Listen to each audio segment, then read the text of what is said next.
오늘은 빌립보서 강의 8번째 구원 이후 바울의 삶, 이런 제목으로 말씀 전하도록 하겠습니다.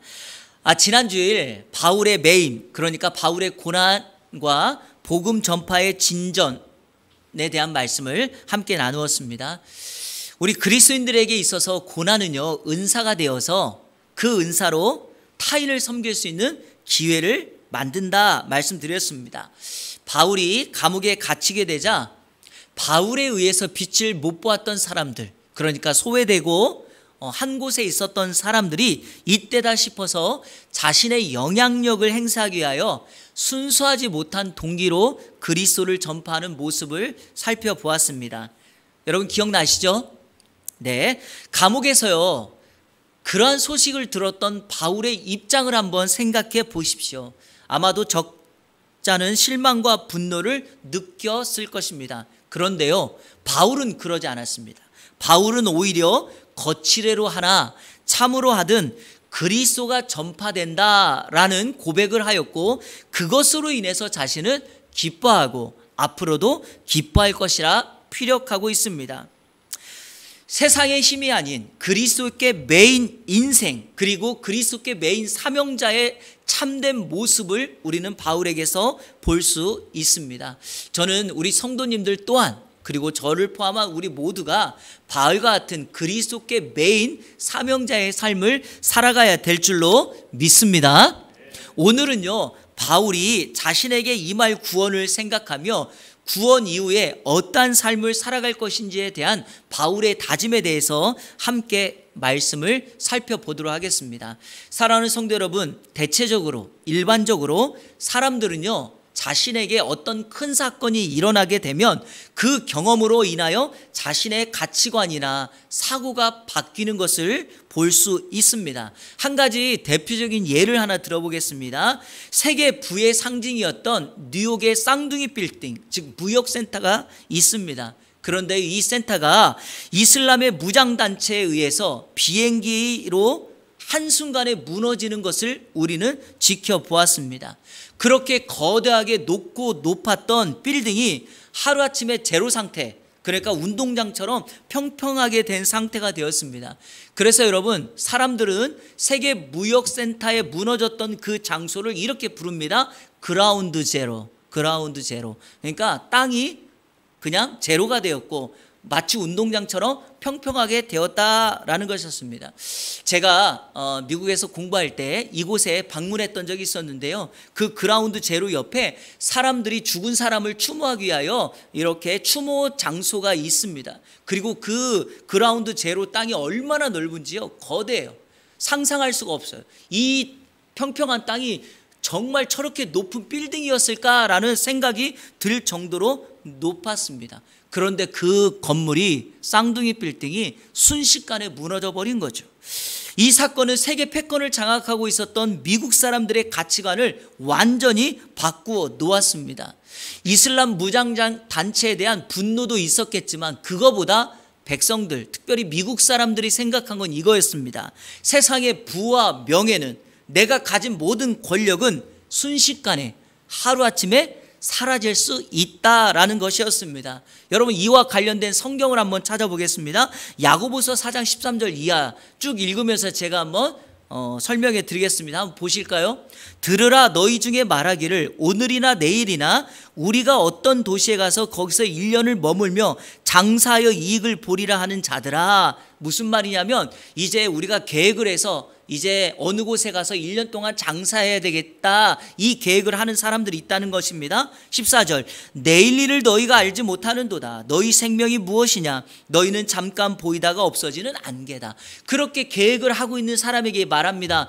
우리 인생이 안개처럼 사라질 존재야. 자, 15절, 너희가 도리어 말하기를 주의 뜻이면 우리가 살기도 하고 이것이나 저것을 하리라 할 것이거늘. 무슨 말이냐면, 그러니까 우리는 연약한 존재니까 주의 뜻을 행하며 사는 것이 바람직하다, 이 말을 하고 있습니다. 16절, 이제도 너희가 허탄한 자랑을 하니 그러한 자랑은 다 악한 것이라. 그런데요, 주의 뜻을 행해야 될 이런 사람들이 내가 사업에서 부자가 돼야지라는 허탄한 생각만 하고 있다는 거예요. 오직 그 생각만 한다는 거예요. 자, 그때 17절, 그러므로 사람이 선을 행할 줄 알고도 행하지 아니하면 죄니라. 그게 아니라 그런 허탄한 생각하지 말고, 우리는 안개와 같은 인생이니까 오늘 하루 살면서 하나님이 우리에게 선이라고 말하는 것들을 잘 행하면서 사는 것이 바람직한 일이다. 내일도 걱정하지 말고, 지나간 시간도 걱정하지 말고, 하나님이 우리에게 주신 시간을 주의 뜻을 행하면서 선을 행하면서 사는 것이 바람직한 인생이다라고 야고보 사도가 우리에게 가르침을 줍니다. 여러분, 바울은 어떨까요? 바울의 경우를 보십시오. 감옥에 갇혔습니다. 한 인생이 감옥에 갇혔다는 것은요, 그 인생에게 삶의 가치관, 사고의 전환을 일으킬 만한 충분한 사건입니다. 그런데 바울은요, 자신의 가치관을 바꾸지 않습니다. 감옥에 들어가기 전이나 감옥에 들어가 있는 지금도 자신의 삶의 가치관, 사고는 동일합니다. 여러분, 바울은 왜 자신의 삶이나 감옥에 갇혀서 큰 사건을 경험했음에도 불구하고 왜 바꾸지 않았을까요? 그 이유가 궁금하지 않습니까? 자, 우리 19절 말씀 다 같이 한번 읽겠습니다. 오늘 19절 말씀 시작.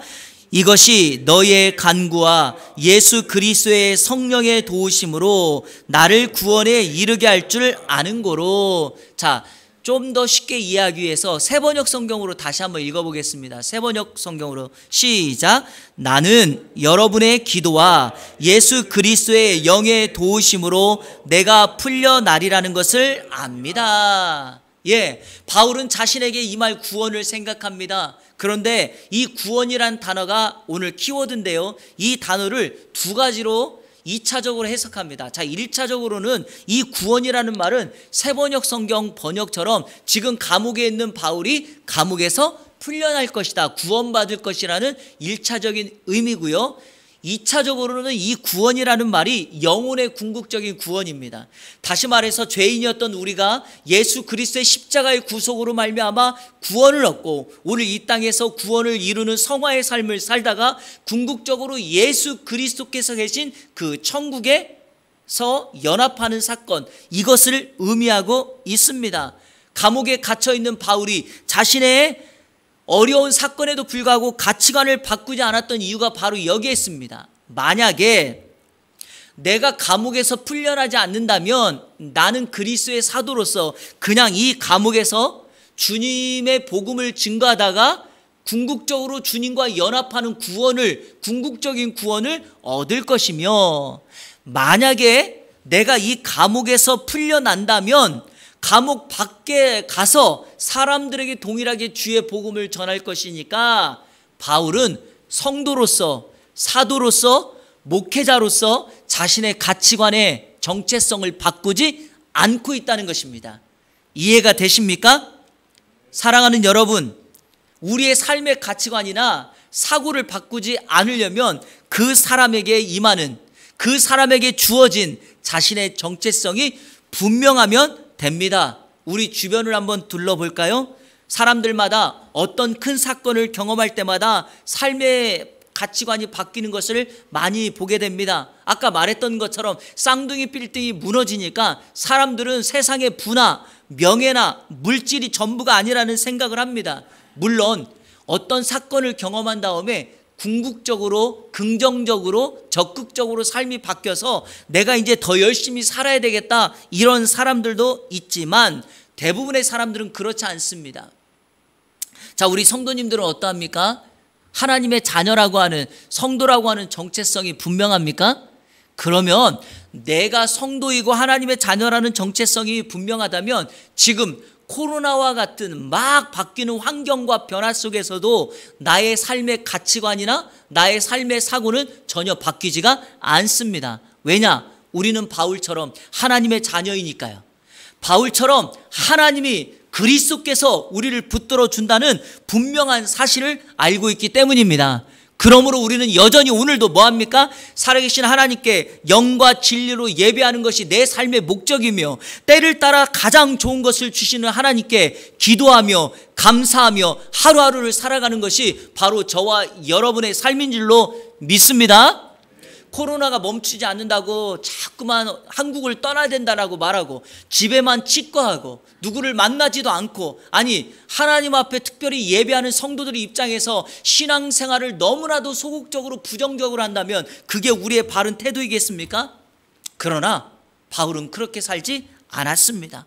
저와 여러분도 그렇게 살지 않아야 할 줄로 믿습니다. 그러면 여러분, 바울이 왜 그렇게 살아갔는가? 오늘 성경 19절에 보니까 바울이 그렇게 살았던 이유 두 가지를 우리에게 소개합니다. 하나는 19절에 보십시오. 성도들이 기도하고 있다는 거고, 두 번째는 그것으로 말미암아 성령님의 도우심을 바울이 얻어서 자기는 구원받을 것을 알고 있기 때문이다. 하나는 성도들의 기도, 다른 하나는 성령의 도우심입니다. 사랑하는 여러분, 기도는 원인이고요, 성령의 도우심은 결과입니다. 무슨 말이냐면 성도들이 기도로 씨앗을 심으니까 성령님께서 응답하여 기도의 열매를 맺게 하시죠. 자, 궁극적인 예를 하나만 들어보도록 하겠습니다. 수요예배 때마다 사도행전의 말씀을 강의했는데요, 사도행전 12장을 보면 헤로당이 예수님의 12제자 중에 야고보를 순교 죽입니다. 그랬더니 유대인들이 좋아하는 모습을 보고 헤로당이 베드로까지, 예수님의 12제자의 수장격인 베드로까지 죽이려고 감옥에 가둡니다. 자, 그랬을 때 교회는, 성도들은 성경에 보니까 베드로를 위하여 기도했다라고 표현합니다. 성도들이 함께 모여 기도했더니 어떤 역사가 일어나는가? 하나님께서 주의 사자를 보내 베드로를 감옥에서 풀어나게 합니다. 기도는 성도들이 했는데 하나님께서 응답하셔서 주의 사자를 보내 베드로를 구원해 냅니다. 이게 바로 하나님의 역사인 것입니다. 저와 여러분들이 오늘 기도하면 하나님께서 일하시는 줄로 믿습니다. 오늘 저와 여러분들이 기도를 쉬지 말아야 될 이유가 바로 여기에 있습니다. 기도가 영적인 호흡이기 때문이기도 하지만, 기도라는 것은 우리가 씨앗을 심으면 하나님께서 열매를 맺게 하시기 때문에, 이 사실을 아는 사람들은요, 하나님이 우리에게 은혜 주시고 응답 주신다는 것을 경험했는데, 기도를 안 한다는 것은 나는 하나님의 도움 없이도, 성령님의 도우심 없이도 살아갈 수 있다라고 말하는 것과 같기 때문에 어리석은 성도인 것입니다. 그러므로 우리는 기도해야 합니다. 기도하면 성령님이 도와주실 줄로 믿습니다. 바울은 기도의 능력을 알았던 사람입니다. 그러니까 성도들이, 빌립보 교회 성도들이 자신을 위하여 기도하고 있고, 바로 그 기도로 인하여 성령님이 도와 나는 지금 감옥에서 구원받을 거다, 풀려날 것이다, 아니면 나는 영혼의 구원을 얻어 주님과 연합할 것이다 라고 말하고 있습니다. 사랑하는 여러분, 이런 의미에서 우리 성도님들께 부탁드리고 싶은 것이 있습니다. 빌립보 교회 성도들이 목회자인 바울을 위하여 기도했던 것처럼 여러분들이 예안교회를 섬기는 저를 위하여 기도해 주신다면 저 또한 성령의 도우심을 힘입어 제가 하는 목회 아름답고 강하게 감당할 수 있게 될 것입니다. 그렇게 해주시길 부탁드립니다. 약속해 주셨으니까 오늘부터 실천해 주십시오. 네. 자, 그러면 오늘 구원이라는 말 여러분 이해하시겠습니까? 감옥에서 풀려나는 구원, 아니면 영혼의 궁극적인 구원. 그러면 바울이 오늘 본문에서 구원 이후, 즉 감옥에서 풀려나든지 영혼의 구원을 있든지 자신의 삶의 가치관을 바꾸지 않고 어떻게 살아갈 것인가에 대한 그 다짐을 오늘 말씀에서 하고 있습니다. 자, 세 가지로 정리해서 함께 은혜를 나누도록 하겠습니다. 구원 이후 바울의 삶은 어떠한 삶인가? 첫째로, 살든지 죽든지 그리스도를 존귀하게 하는 삶을 삽니다. 한번 따라해 볼까요? 그리스도를 존귀하게 한다. 자, 20절 말씀 같이 읽겠습니다. 20절 시작. 나의 간절한 기대와 소망을 따라 아무 일에든지 부끄러워하지 아니하고 지금도 전과 같이 온전히 담대하여 살든지 죽든지 내 몸에서 그리스도가 존귀하게 하려 하나니. 아멘. 바울이 간절히 바라고 소망하는 일이 있습니다. 여러분, 이런 말을 사자성어로 학수고대라 합니다. 학수고대. 간절히 바라는, 학수고대하는 일이 있어요. 그것이 두 가지라고 말하는데, 자, 두 가지 중에 하나는 자신은 아무 일에든지 부끄러움을 당하지 않고 싶다라고 말합니다. 참 멋지죠? 여러분, 저는요, 성도일 뿐만 아니라 한 인생, 그리고 세상을 살아가는 사람들은요, 누군가에게 부끄러움을 당하는 일을 해서는 안 되고 당해서도 안 됩니다. 자, 이 말은 한마디로 말하면 수치를 당하지 않는다는 표현입니다. 이 표현을 가장 잘 보여주는 성경 구절이 있습니다. 구약 성경 이사야 49장 23절인데요. 한번 보세요. 제가 읽어보겠습니다. 왕들은 내 양부가 되며 왕비들은 내 유모가 될 것이며 그들이 얼굴을 땅에 대고 내게 절하고 내 발에 티끌을 핥을 것이니 내가 나를 여호와인 줄 알리라. 나를 바라는 자는 수치를 당하지 아니하리라. 무슨 말입니까? 이스라엘 백성들이 하나님 앞에 범죄하여 바벨론의 포로로 잡혀가는 그 모습입니다. 그러나 그들이 바벨론의 이방 나라의 포로로 잡혀가는 수모를 당할 것이지만 하나님은 이사야 선지자를 통하여 백성들에게 이렇게 말합니다. 나를 바라는 자는 수치를 당하지 않을 것이다. 바로 이것입니다. 수치를 당한다는 말이 부끄러움을 당한다는 말이거든요. 그러니까 사랑하는 여러분, 주님을 바라는 인생 결코 이 땅에서 부끄럽지 아니하고 수치를 당하지 아니할 줄로 믿습니다. 바울이 학수고대하는 다른 하나 두 번째는 그는 살든지 죽든지 그리스도를 존귀하게 하기를 원합니다. 그리스도를 존귀하게 한다. 여러분, 그리스도를 존귀하게 한다는 뜻이 무엇일까요? 이 존귀하게 한다는 말이요, 크게 하다, 크게 보이다. 자, 여러분 저를 한번 보실까요? 이거 이렇게 보이는 것을요, 잘 보이게 하기 위해서 크게 하는 거 있잖아요. 바로 그런 의미가 존귀하게 한다는 거죠. 바울 당시에 이 존귀하게 한다는 말은 어떻게 쓰였냐면 숫자를 늘리는 거를 말해요. 숫자가 많아지는 것. 그리고 옷에 이렇게 장식품 있잖아요.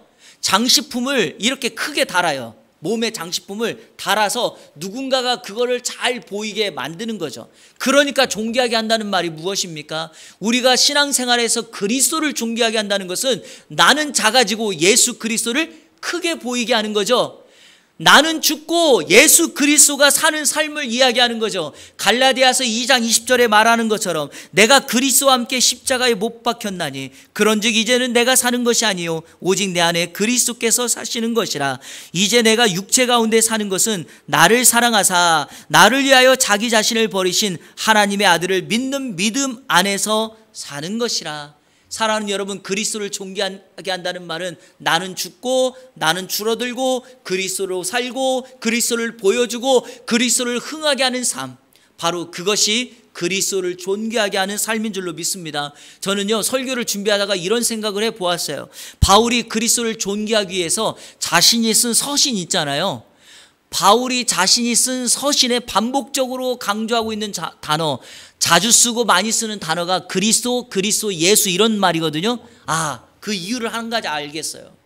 그가 많이 쓴다는 것은, 자주 쓴다는 것은, 반복한다는 것은 무엇입니까? 이 단어를 더 존귀하게 하기 위함 아닙니까? 바로 그것은 예수 그리스도를 자주 쓰므로, 입으로 고백함으로 예수 그리스도를 존귀하게 하는 삶인 줄로 믿습니다. 저는 이런 걸 보면 한 가지 느끼는 게 있습니다. 여러분들이 입에서 자주 사용하는 말, 반복적으로 사용하는 말이 무엇입니까? 여러분들은 그 말을 더 존귀하게 하는 거예요. 돈이라는 말을 많이 하기 시작하면, 반복하면 여러분의 인생에서 돈이 존귀하게 되는 거예요. 크게 보이는 거예요. 누구 사람의 이름을 딱 기억하고 그 사람을 생각하면 그 사람 돈, 그 사람 명예, 그 사람 성공, 이런 것만 생각하게 됩니다. 그러나 바울처럼 우리 인생에서 나는 작아지고 그리스도가 크게 보이려면 어떻게 됩니까? 그리스도를 앞세우는 사람, 그리스도로 가득한 인생, 그리스도를 증명하는 사람, 힘들고 어렵고 환경이 바뀌어도 환경에 굴하지 않고 거기서서 나의 사명을 지켜가는 사람, 바로 그 사람이 그리스도를 존귀하게 하는 사람인 줄로 믿습니다. 사랑하는 여러분, 일상의 삶에서 그리스도를 증거하고 증명하는 여러분 되기를 축복합니다. 바울이 20절에서 그리스도를 존귀하기 위해서 사용하는 표현이 있어요. 이렇게 표현해요. 지금도 전과 같이 온전히 담대하여 살든지 죽든지. 이거를 하나씩 나눠볼까요? 지금도 전과 같이라는 말은 항상이라는 말, 항상. 그러니까 이거는 바울의 삶의 패턴이죠. 이전에도 지금도 앞으로도 항상 이 똑같은 패턴을 유지할 겁니다. 온전히 담대하여, 이 말은 용기를 가지고, 용기라는 말이에요. 이거는 바울의 삶의 태도죠. 자신을 억누르는 사건, 경험을 할지라도 용기를 가지고 그리스도를 존귀하게 한다는 거죠. 여기 살든지 죽든지라는 말은 뭡니까? 바울의 삶의 목적이자 사명이죠. 그는 살든지 죽든지 이 사명 성취를 위하여 달려나가는 것, 이것이 바로 바울의 삶의 목적입니다. 여러분, 이 목적을 위해서, 이 사명을 위해서 21절에 바울이 쓰는 표현이 하나 있는데요. 21절 한번 보실까요? 이는 내게 사는 것이 그리스도니 죽는 것도 유익하다. 여러분, 살든지 죽든지 그리스도를 존귀하게 하는 사람은요, 이렇게 말해요. 나는 죽는 것도 유익해 라고 말합니다. 사는 것이 그리스도라는 말은 그리스도로 꽉 찬 인생이에요. 그리스도로 충만하고 그리스도로 채워진 인생입니다. 그러니까 그리스도를 위해서 죽는 것도 유익하다라고 말합니다. 여러분, 한 가지 드릴 말씀이 있는데요. 우리가 살아가는 세상은 언제나 한쪽 편에 서라고 강조하고 강요합니다. 그러죠? 흑이냐 백이냐, 내 편이냐 네 편이냐, 늘 한쪽을 선택하라 그래요. 그리고 그 선택은 나에게 있어서 좋은 쪽, 내가 좋아하는 쪽, 그리고 내가 승리하고 성공하는 쪽을 택하라고 말합니다. 여러분도 그렇지 않습니까? 그러나 오늘 이 질문에 대한 답은요, 두 번째로 연결됩니다. 구원 이후 바울의 삶과 연결되는데, 자, 그러면 두 번째로 이어볼까요? 구원 이후 바울의 삶은 둘째로 나의 유익이 아닌 타인의 유익을 위한 삶입니다. 한번 따라해 보십시오. 나의 유익이 아닌 타인의 유익을 위한 삶을 산다. 이게 핵심입니다, 여러분. 우리가 살아가는 세상에서 대부분의 사람들은요, 나의 유익과 내가 좋아하는 쪽을 선택합니다. 그러나 바울은 달랐습니다. 그는 언제나 자신보다 타인을 위한 선택, 타인의 유익을 위한 쪽을 생각한 사람입니다. 자, 22절 바울 한번 볼까요? 22절에 이와 같이 말합니다. 그러나 만일 육신으로 사는 이것이 내 일의 열매일진데 무엇을 택해야 할지 나는 알지 못하노라. 21절에서 그리스도를 존귀하게 할 수만 있다면 죽는 것도 유익하다고 바울은 말합니다. 그런데 만약에요, 살아서 복음을 전해서 열매를 맺는 것이 내가 해야 될 일이라면 나는 둘 중에 어떤 걸 택해야 될지 알지 못하겠다라고 말합니다. 여러분, 정말 그럴까요? 바울은 정말 어떤 것을 선택해야 될지 알지 못할까요? 아니요, 알아요. 바울은 알아요. 자기가 하고 싶은 소원이 있습니다. 바울의 소원이 뭘까요? 바울은 죽는 것의 유익함을 택하고 싶었어요. 자, 23절 바울의 속마음을 한번 볼까요? 23절 시작. 내가 그 둘 사이에, 자, 둘 사이라는 건 뭡니까? 사는 것과 죽는 것 사이에 끼었으니, 자, 우리 자막 보시면 함께 읽겠습니다. 차라리 세상을 떠나서 그리스도와 함께 있는 것이 훨씬 더 좋은 일이라 그렇게 하고 싶으나, 자, 여러분, 제가 세번역 성경으로 쉽게 읽어볼게요. 나는 이 둘 사이에 끼어 있습니다. 내가 원하는 것은, 자, 바울이 원하는 것은 세상을 떠나서 그리스도와 함께 있는 것입니다. 여러분, 바울의 정말 속마음은 무엇입니까?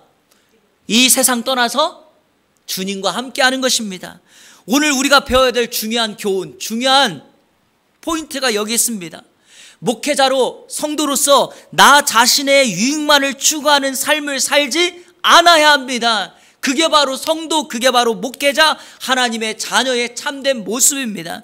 개인적으로 바울은요, 세상의 장막을 벗어던지고 그리스도와 연합하여 그분과 영원히 사는 것을 좋아했습니다. 이게요, 세상의 짐을 벗어버리고 수고를 끝내기 때문이 아니라, 여러분, 이 정도로 바울을 생각하면 바울을 과소평가하는 것입니다. 그게 아니라 바울의 소원이기 때문에 그래요. 자, 바울의 소원이 있어요. 제가 말해볼게요. 바울의 평생의 소원 하나, 그것은 바로 예수님을 직접 보고 싶은 거예요. 사도행전 9장에서 바울이 주님 앞에 소명받을 때 어떻게 받았습니까? 하늘에서 주님의 음성이 있었죠. 주님을 못 봤어요. 음성만 들었어요. 고린도전서 15장에서 사도 바울은 자신이 부활하신 주님을 만났다라고, 내게 보이셨다고 말하죠. 그런데 이거는 어떤 모습입니까? 부활하신 이후의 모습이죠. 바울은 살아생전 예수님의 실물을 한 번도 보지 못했던 사람입니다. 그리고 바울의 인생을 한번 추억해 보세요. 그가 자신을 늘 사도라고 말하는데, 사도라는 건 전에도 한번 말씀드렸지만 예수님의 12제자를 사도라고 불렀거든요. 바울은 예수님의 12제자가 아닌데 바울이 가는 곳마다 자기 자신을 나는 예수 그리스도의 사도다라고 말했더니, 예수님의 12제자를 알고 있는 사람들이, 아니, 아무리 봐도 너는 예수님의 12제자가 아닌데 왜 너는 자신을 사도라고 하냐, 너 가짜다, 이런 논쟁을 끝까지, 사역 마칠 때까지 끊임없는 논쟁을 하였습니다. 자신의 상처, 아니 자신의 아쉬움이 뭘까요? 예수님을 못 봤다는 거예요. 그러니까 바울의 평생의 소원이 뭘까요?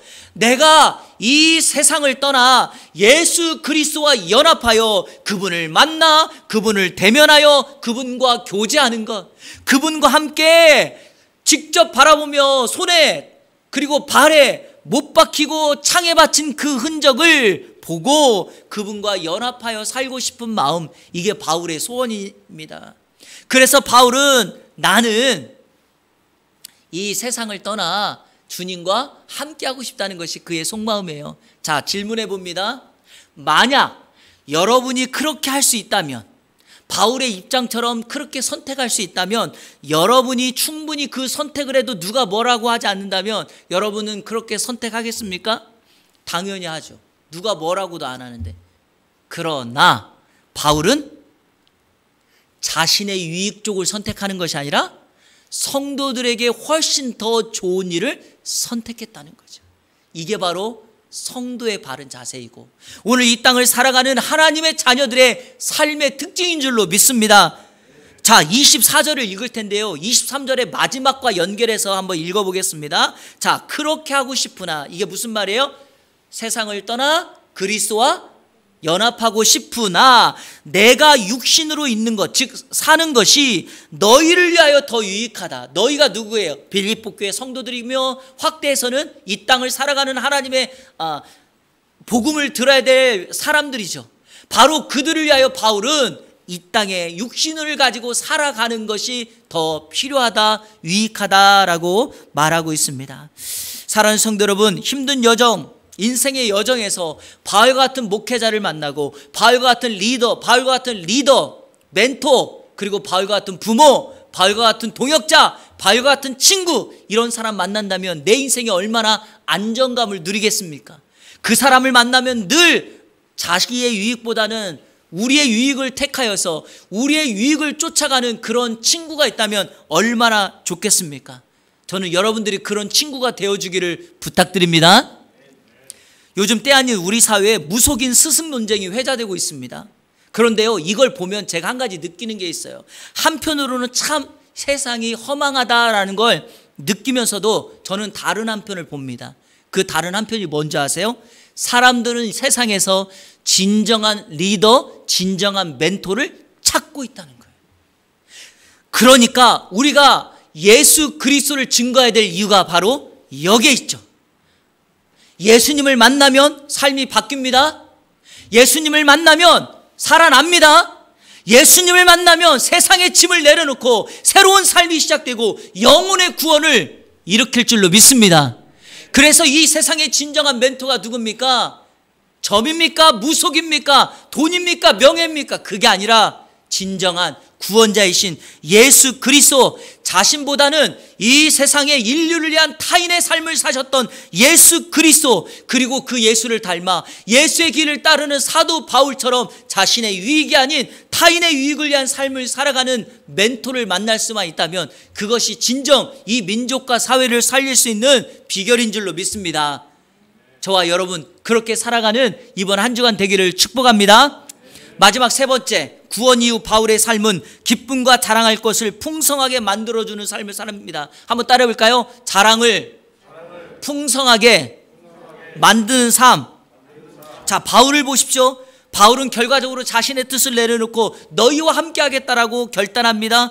바울이 그러면 그들과 함께 하면서 해야 될 일이 뭘까요? 자, 바울이 해야 될 일 25절에 이렇게 표현합니다. 내가 살 것과 너희 믿음의 진보와 기쁨을 위하여 너희 무리와 함께 거할 이것을 확실히 아노니. 자, 내가 살 것과 바울이 살 이유가 뭐예요? 두 가지를 표현합니다. 성도들의 믿음이 성장하도록 하는 것, 믿음의 진보는 그거죠. 그러니까 바울은 살면서 빌립보 교회 성도들의 믿음을 성장시키는 일을 해야 돼요. 자, 두 번째는 이 믿음의 성장의 결과와 같죠. 그 성도들로 하여금 신앙에 뭘 누려요? 기쁨을 누리게 하는 것.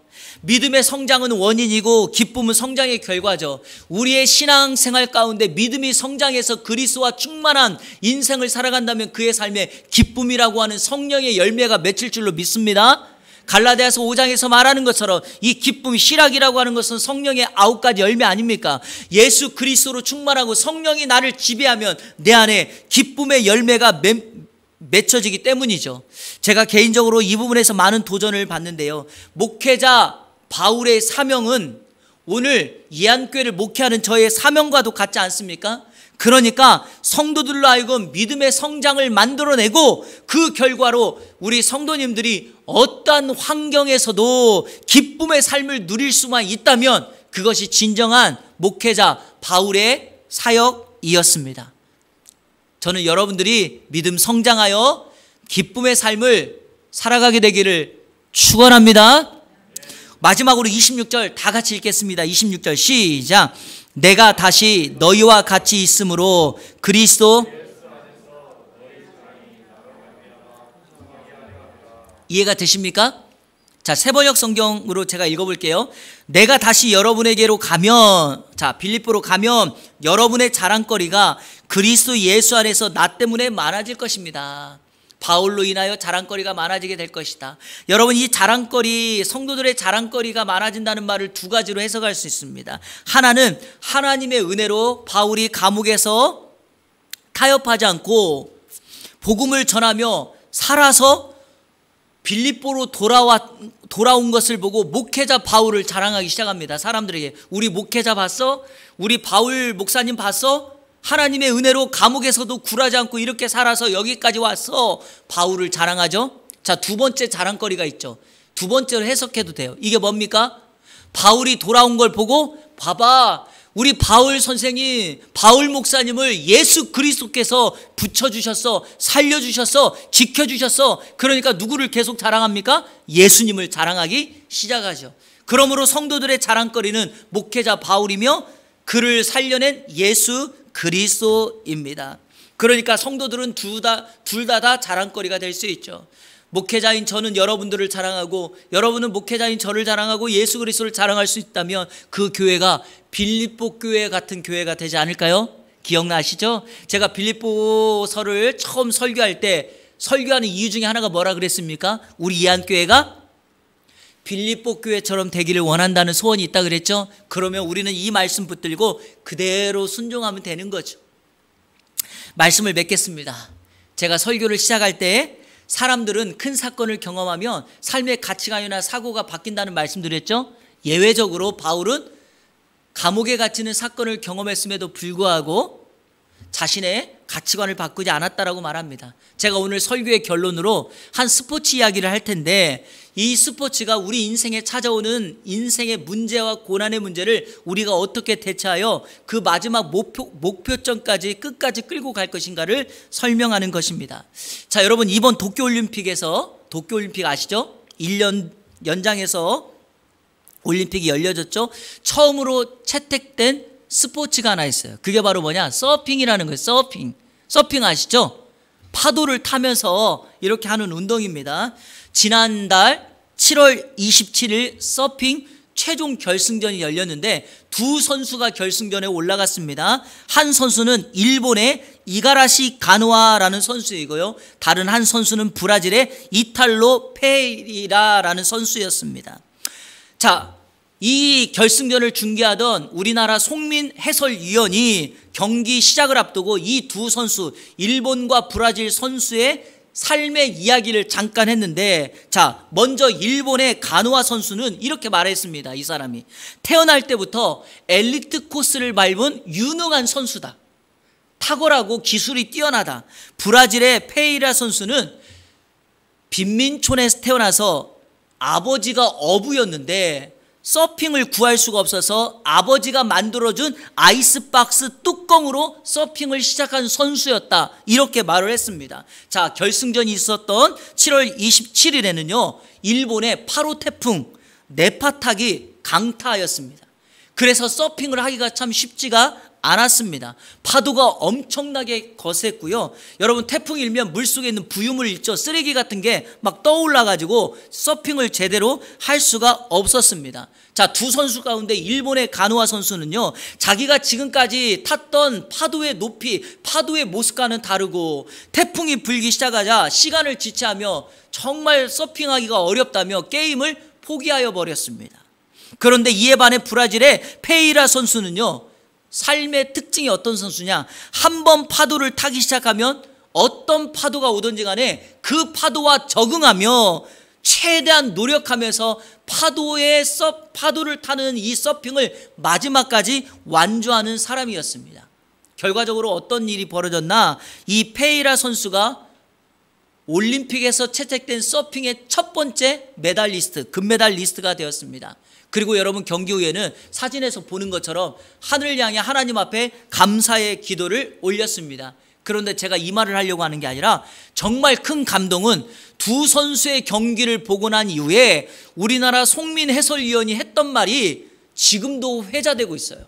자, 그분이 했던 말을 그대로 한번 읽어볼게요. 여러분 자막을 한번 보세요. 그가 이렇게 말합니다. 똑같은 파도는 절대 오지 않습니다. 선수들은 주어진 환경 속에서 최선을 다해야 할 뿐이죠. 아마 인생하고 닮은 점이 아닐까 생각이 듭니다. 여러분 어떻게 생각하십니까? 파도라고 하는 것은요, 똑같이 오는 적이 한 번도 없어요. 이 파도는 우리식으로 말하면 인생에 찾아오는 고난 아닙니까? 사랑하는 여러분, 고난이 똑같이 오는 경우 보셨나요?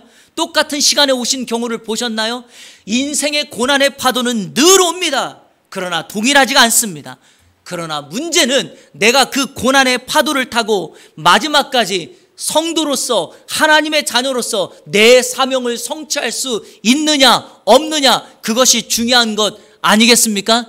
누군가는 감옥에 갇혔다고 삶을 원망하며 불평하며 좌절하겠지만 바울 사도는 감옥에 갇혔을지라도 내가 사도라는 것, 내가 하나님의 사람이라는 것, 내가 전도자라는 것, 사명이 바뀌지 않기에 그는 감옥에서도 복음을 전했고, 아니 감옥 이후에 나와서도 복음을 전하는 그의 사명은 바뀌지 않았습니다. 고난이라는 파도를 그는 끝까지 타고 완수하였던 하나님의 사람입니다. 그리고 그것이 내가 사는 일이든지 내가 죽는 일이든지 나는 그것을 하겠다고 그는 고백합니다. 사랑하는 성도 여러분, 제가 여러분들께 죽는 데까지 선택하라고 말하지는 않겠습니다. 다만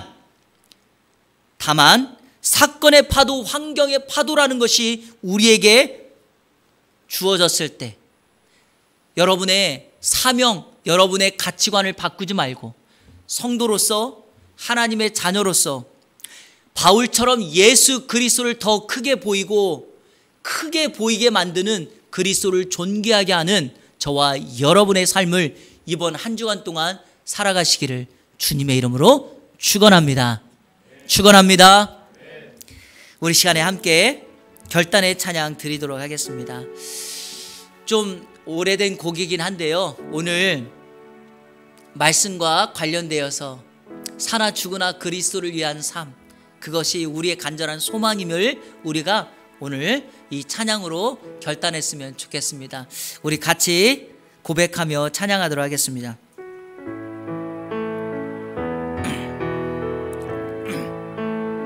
이제 내가 살아도, 이제 내가 살아도 주 위에 살고, 이제 내가 죽어도, 이제 내가 죽어도 주 위에 죽네.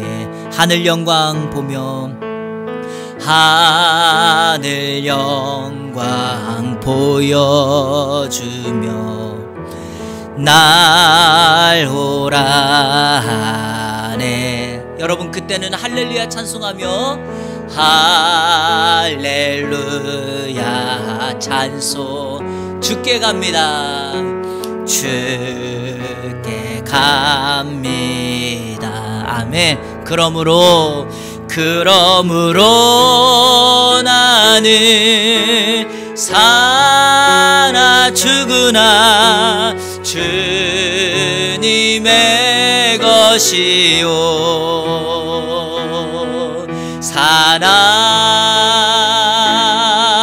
죽으나 사나 죽으나 날 위해 피 흘리신 내 주님의 것이요 이제 내가 떠나도 이제 내가 저 천국 가고 저 천국 가고 이제 내가 이 땅에 있어도 이제 내가 누구를 위해요? 주위에 있네. 우리 예수 찬송하면 우리 예수 찬송하며 나는 가겠네. 아멘. 우리 이거 기대해야 됩니다. 천군 천사 나팔 불며 마중 나오네 마중 나오네. 아멘. 믿습니다. 그러므로 나는 사나 죽으나 주님의 것이요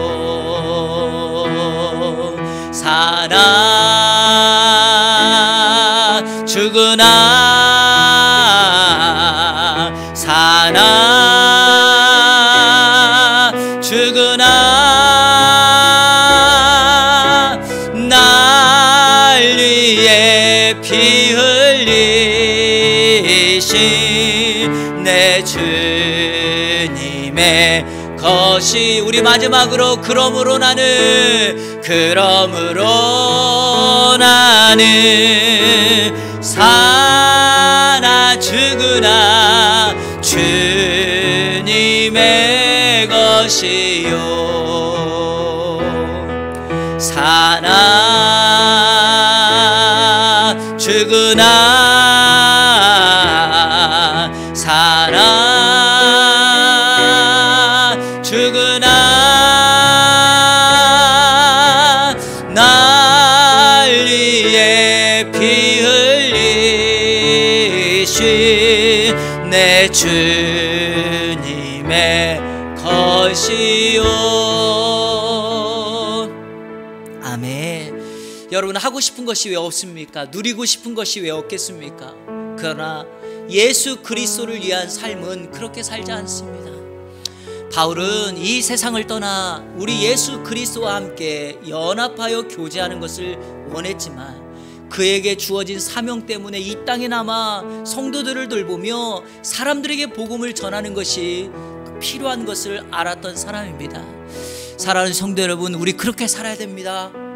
예수 그리스도의 것으로 우리가 살았다면 우리는 주인 되신 예수 그리스도를 위한 삶을 살아야 되지 않겠습니까? 세상을 살아가기가 녹록지 않고 쉽지 않지만 한 가지 목적이 분명하면 됩니다. 나의 주인은 예수 그리스도다.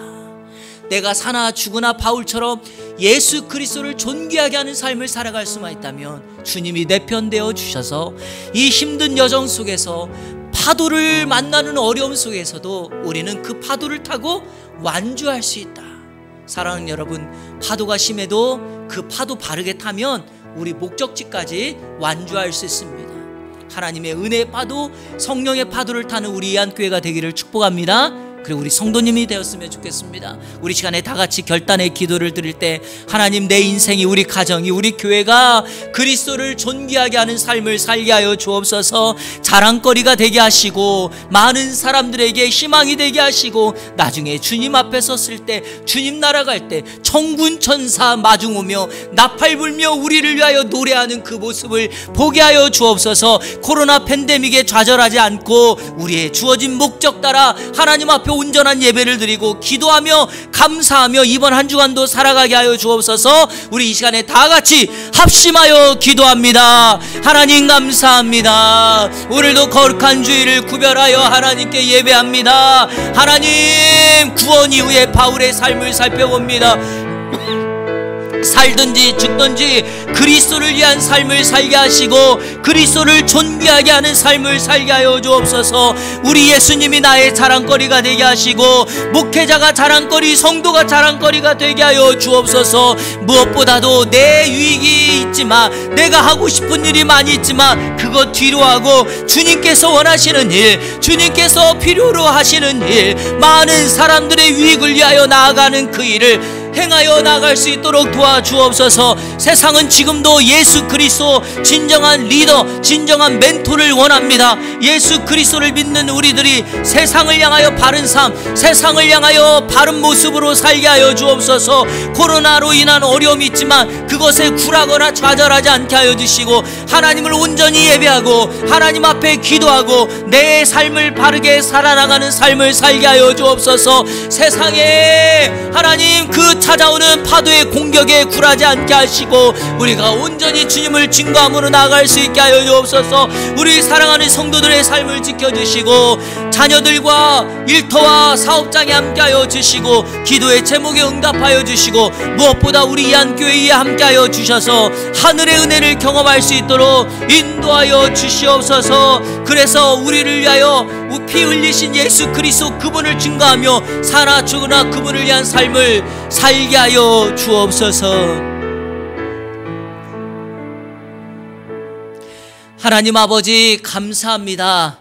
큰 사건을 경험하고서도 바울 사도는 자신의 생각과 가치관을 바꾸지 않고 자신이 사도라고 하는 이 사명과 정체성을 그대로 유지하며 나아갑니다. 우리도 바울의 모습을 보면서 살든지 죽든지 그리스도를 존귀하게 하는 삶을 살게 하여 주옵소서.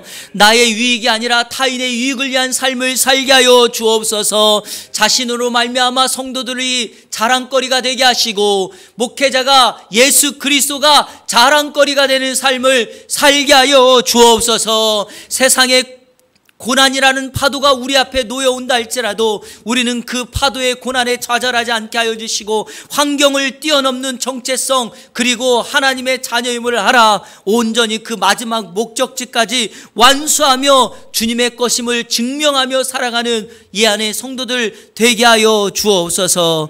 예수 그리스도의 이름으로 기도하옵나이다. 아멘.